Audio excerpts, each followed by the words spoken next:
আপনার ধরুন একটা বিদ্যালয়ের বা একটা কলেজের একজন টিচারের নাম্বার, তখন আপনি কি করবেন?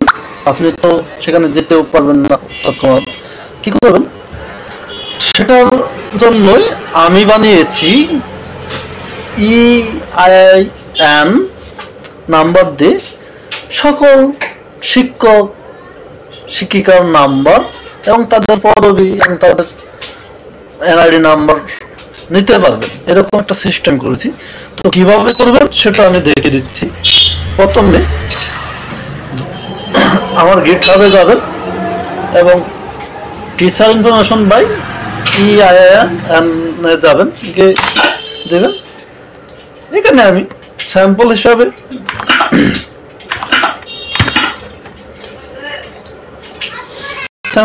আমি একটা কলেজের ইনফরমেশন দিচ্ছি।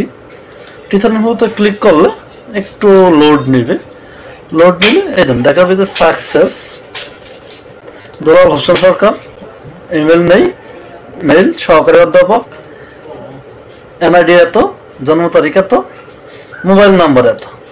এটা হচ্ছে বাইজিতপুর সরকারি কলেজের ইনফরমেশন। এখন আমি যদি আরেকটা ইনফরমেশন দেখতে যাই,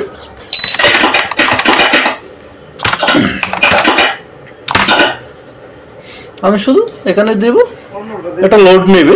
এরপর দেখবেন যে এই যে চলে আসে আব্দুর রফ, প্রধান শিক্ষক, নাম্বার এত এত। হ্যাঁ, এইবার এটা সেটা আপনি প্রিন্ট করতে পারবেন, ডাউনলোড করতে পারবেন এবং জেপিজি আকারেও ডাউনলোড করতে পারবেন। আমি এই হচ্ছে বিষয়টা। সকলে ভালো থাকুন, সুস্থ থাকুন। আল্লাহ হাফেজ।